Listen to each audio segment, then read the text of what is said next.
இந்த வீடியோவில் நம்ம என்ன பார்க்க போறோம்னா, கடகராசிக்காரர்களுக்கு வருகிற தமிழ் புத்தாண்டு 2026 ஏப்ரல் 14ஆம் தேதி வரக்கூடிய சித்திரை முதல் நாள் வரக்கூடிய தமிழ் புத்தாண்டு, அடுத்த வரக்கூடிய 13 ஏப்ரல் 2027 வரைக்கும் 365 நாள், அந்த ஒரு ஆண்டு எப்படி இருக்க போகுதுங்கிறது இந்திய வேத ஜோதிட அடிப்படையிலான அறிவியல் சார்ந்த கலையான சயின்டிபிக் வேதிக் அஸ்ட்ராலஜி முறையில நாம மிகைப்படுத்தாமல் எதையும் மிகைப்படுத்தாமல் நம்ம இந்த பரிகாரங்கள் அது மாதிரி விஷயத்துக்குள்ள போகாமல் உள்ளது உள்ளவாறு நம்ம பார்க்க போறோம். இப்ப பாருங்க, கடகராசிக்கு எப்படி ஒரு அமைப்பு இருக்குன்னா, சனி 9ஆம் இடத்திலேயே நீடித்திருக்கிறார். குரு ஜூன் 1ஆம் தேதி வரைக்கும் 12ஆம் இடத்துல இருந்து ஜூன் 1ஆம் தேதி 2026 இருந்து புத்தாண்டு பிறந்து ஒரு 1.5 மாசத்துலயே பாத்தீங்கன்னா ராசிக்குள்ள உச்ச குருவாக வருகிறார். அது அருமை. 9ஆம் இடத்துல இருக்கக்கூடிய சனியை குரு பார்க்கிறது மிகவும் அருமை. அதே சமயத்துல இதுவரை கேது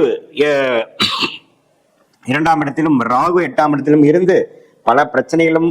சில உடல் உபாதைகள் சொல்ல முடியாத சில பிரச்சனைகள்லாம் கொடுத்து கொண்டிருந்த ராகு கேதுகள் டிசம்பர் 6, 2026 புத்தாண்டு பிறந்து ஒரு 6-7 மாதத்துக்கு அப்புறம் பாத்தீங்கன்னா ராகு 7ஆம் இடத்துக்கும் கேது ராசிக்குள்ளேயும் போய் குருவால் பார்க்கப்படுகிறார். இதுவும் ஒரு நல்ல மாற்றம். இதுவரை கடகராசிக்காரங்கள் 2023-24 அஷ்டம சனி பாதிக்கப்பட்டு 25ல இருந்து கொஞ்சம் மீண்டு வந்து கொண்டு இருக்கக்கூடிய கடகராசிக்காரர்கள் இப்போ அந்த குருவின் பயிற்சி, ராகுகேது பயிற்சி மூலமாக இயல்பான வாழ்க்கைக்குள்ள பழைய எப்படி ஒரு 4-5 வருஷத்துக்கு முன்னாடி இருந்தாங்களோ அது மாதிரி ஒரு இயல்பான சோசியல் லைஃப்குள்ள நட்பு பாராட்டக்கூடிய அவருடைய யோகங்கள், அவருடைய அச்சீவ்மெண்ட்ஸ் எல்லாம் உலகத்துக்கு தெரியற மாதிரி நல்ல ஒரு டெவலப்மெண்ட், ப்ரமோஷன், ரெகக்னிஷன் கிடைக்கக்கூடிய அற்புதமான ஒரு தமிழ் புத்தாண்டாக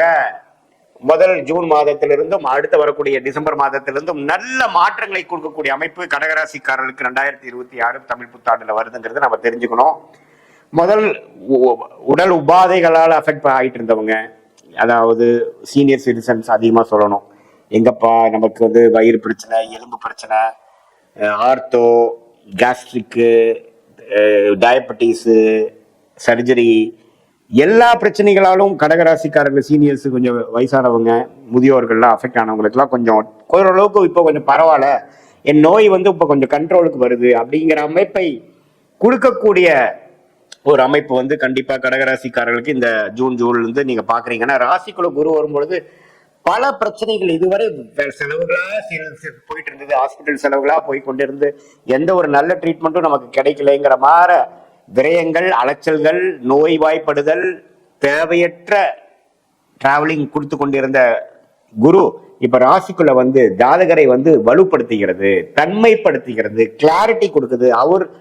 உண்மையான அவரோட ஒரிஜினல் கேரக்டருக்கு தகுந்த மாதிரி ஒரு அமைப்பை கொடுத்து, தெளிவை கொடுத்து, கிளாரிட்டியை கொடுத்து ஜாதகரை செய்யக்கூடிய செயல்கள் எல்லாத்துலயுமே ஒரு திடம், ஒரு பர்பஸை கொடுக்கக்கூடிய ஒரு ப்ரொடக்டிவான ஒரு விஷயத்துக்குள்ள வரக்கூடிய அமைப்புகள் இந்த மாற்றம் ஜூன் மாதம் 2026 தமிழ் புத்தாண்டு பிறந்து ஒரு 1.5 மாசத்துல நீங்க மெல்லவா பார்க்க ஆரம்பிச்சிருவீங்க. அதுல இருந்து ஒரு 7-8 மாசம் கழிச்சு வரக்கூடிய ராகுகேது பயிற்சியும் நல்ல ஒரு மாற்றத்தையும் கிளாரிட்டியும் கொடுக்குது. பட் இருந்தாலும் ராசிக்குள்ள ராகுகேது வரும்பொழுது நீங்க யாரை சந்திக்கிறீங்களோ அவங்க மூலமா சில பெனிஃபிட்ஸ் வரும். என்னதான் இருந்தாலும் கொஞ்சம் தீர விசாரித்துதான் புதிய தொடர்புக்குள்ளேயோ, புதிய கான்ட்ராக்ட், புதிய அசோசியேஷனுக்குள்ள போகணும். குருவின் பார்வை இருந்தாலும் நம்ம கொஞ்சம் கேர்ஃபுல்லா இருந்துக்கிறது நல்லது. அதே மாதிரி மற்ற கிரகத்தின் அமைப்புகள் எல்லாமே நல்லா இருக்கு. ஸோ கடகராசிக்காரர்களுக்கு ஓவராலா சொல்ல போகணும்னா ஒரு கேம் சேஞ்சரான, உடல் உபாதைகளை நீக்கக்கூடிய, கடன் பிரச்சனைகளிலிருந்து வெளியில வரக்கூடிய சிரத்தையான ஒரு வாழ்க்கையை அமைத்து கொண்டு இதுவரை நம்ம செய்த டேமேஜ்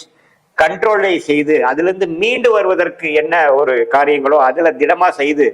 நம்மளுடைய மிஷன் விஷன்ங்கிறதை தெரிந்து தேவையற்ற செயல்களையும், தேவையற்ற செயல்பாடுகளையும், தேவையற்ற பொருள் விரயங்களையும் தவிர்த்து போக்கஸ்டா வாழக்கூடிய அமைப்புக்குள்ள நாம கடகராசிக்காரங்க வராங்கிறது நம்ம தெரிந்து கொள்ள வேண்டும். சரி, இது பொதுவான பலனே தவிர உங்களுடைய பிறந்த தேதி, பிறந்த நேரம், பிறந்த ஊரை வைத்து வரக்கூடிய ஜென்ம ஜாதகத்தை திருக்கணித பஞ்சாங்கம் போட்டு நம்மளுடைய 18 வருட சயின்டிபிக் வேதிக் அஸ்ட்ராலஜி முறையிலான அனுபவத்தை யூஸ் பண்ணி எந்த லக்னத்துல பிறந்தீங்க, அந்த லக்னாதிபதி எப்படி இருக்குது, நீங்க கடகராசியா இருந்தா ஆயிலி நட்சத்திரமா, பூச நட்சத்திரமா, அல்லது புனர்பூச நட்சத்திரம் கடைசி பாதத்துல பிறந்தீங்களா அப்படிங்கறதெல்லாம் முழுசா ஆராய்ந்து ஒரு கிரகமும் எப்படி இருக்குது, அந்த கிரகங்கள்லாம் இப்போ நம்ம சொன்ன கோச்சார் அமைப்புல, டிரான்சிட் அஸ்ட்ராலஜில எது மாதிரி அமைப்பு கடகராசிக்காரர்கள் கொடுக்க போகிறதுங்கிறதெல்லாம் துல்லியமாக சேர்த்து வைத்து பார்க்கும் பொழுது அடுத்த வரக்கூடிய ஷார்ட் டேர்ம் எப்படி இருக்கு, அடுத்த வரக்கூடிய லாங் டேர்ம் எப்படி இருக்கு, எது மாதிரி விஷயங்கள் நமக்கு கரெக்டான ஒரு அமைப்பா கொடுக்குது. எந்த நேரத்தில் நமக்கு டேர்னிங் பாயிண்ட் வருது, எந்த நேரத்தில் அடக்கி வாசிக்கணும், எந்த நேரத்தில் வேகமா போகணும், எந்த நேரத்தில் வேலை மாற்றங்கள் எதிர்பார்க்கலாம், எந்த நேரத்தில் இருக்கிற வேலையை மெயின்டைன் பண்ணிக்கிறது நல்லது, எப்போ குழந்தை விஷயங்கள், குழந்தை பேர் எதிர்பார்க்கிறவங்களுக்கு குழந்தை பேர் எப்போ கிடைக்குது, எப்போ சுப விஷயங்கள் தடை நீங்குது, எப்போ திருமணம் வருது, இது மாதிரி கடப்பு திருமணம், காதல் திருமணம் விஷயங்களா இருந்தா எப்போ கைகூடக்கூடிய அமைப்புகள் இருக்கு, பெற்றோர்கள் சம்மதம் கிடைக்குமா, வெளிநாடு வாய்ப்புகள் எதிர்பார்க்கிறவங்களுக்கு வெளிநாடு வாய்ப்புகள் எப்போ கிடைக்கும், அது மாதிரி பல விஷயங்கள் சயின்டிபிக் வேதிக் அஸ்ட்ராலஜி முறையில எதையும் மிகைப்படுத்தாமல் பரிகாரங்கள் அது மாதிரி விஷயத்துக்கு போடாமல் உள்ளது உள்ளவாறு நாம அதை நம்ம பார்க்கும் பொழுது கண்டிப்பாக நம்ம இதுல எப்படி ஒரு கடகராசிக்கு இந்த ஆண்டு கிரகம் மாத கிரகங்கள் செயல்படுதுங்கிறது அதையோட சேர்த்து நம்மளுடைய தசாபுக்திகளும் சேர்த்து வைத்து பார்க்கும் பொழுது யோகமான தசாபுக்திகள் போகும்பொழுது நான் சொன்ன பலன்கள் இன்னும் கொஞ்சம் தூக்குதலாகவும், ஒரு சுமாரான உங்களோட லக்னத்துக்கான தசாபுக்திகள் போகும்பொழுது நான் சொன்ன பலன்கள் கொஞ்சம் குறைவாகவும் இருக்குங்கிறத நம்ம எடுத்துக்கணும். பட் என்னதான் இருந்தாலும் உங்களுடைய சுய ஜாதகத்தை பார்க்கும் பொழுது இன்னுமே துல்லியமான பலன்கள் போத் ஷார்ட் டேர்ம் என்ன, லாங் டேர்ம் என்ன, அடுத்த வரக்கூடிய காலகட்டங்கள் எந்த மாதிரி திசையில நம்ம வாழ்க்கை திரும்ப போகிறது, வேலை வாய்ப்பு, தொழில், படிப்பு, உயர் படிப்பு, குழந்தை பேரு, உடல்நல பிரச்சனைகள், கடன் தீர்வது, இது மாதிரி வாழ்க்கையில என்னென்ன விஷயங்கள் நமக்கு கிரிட்டிக்கலாக இருக்கிறதோ அதுக்கு வேணுங்கிற டைம்லைன்ஸ் என்னென்ன நேரத்தில் எது நடக்கக்கூடிய அமைப்பாக நமக்கு தெரிகிறது வைத்து அதுக்கு தகுந்த மாதிரி நம்ம திட்டமிட்டு லேட் ஆயிட்டு இருக்கே, டிலே ஆயிட்டு இருக்கேங்கிற ஃப்ரஸ்ட்ரேஷன்லாம் ஆகாமல் பொறுமையாக இருந்து நிதானமாக இருந்து வாழ்க்கையில் எளிதில் வெற்றி பெற முடியும். சயின்டிபிக் வேதிக் அஸ்ட்ராலஜி மூலமாக நாம அதோட பயனை எடுத்து அதோட கிளாரிட்டியை எடுத்து வாழ்க்கையில ஒரு நல்ல ஒரு கிளாரிட்டியை பெற்று உத்வேகம் பெற்று கான்ஃபிடன்ஸ், கூல் கான்ஃபிடன்ஸ் சொல்லுவாங்க, இந்த கூல் கான்ஃபிடன்ஸை பெற்று நம்மளை பற்றி நாமளே அறிந்து கொண்டு தேவையற்ற பொருள் விரயங்கள், தேவையற்ற டைம் வேஸ்ட், சமய விரயங்களை தவிர்த்து நம்மளுடைய கர்ம பலன் என்ன சொல்லுது, நம்ம கிரகங்கள் எப்படி இருக்கு, எந்த கிரகம் எது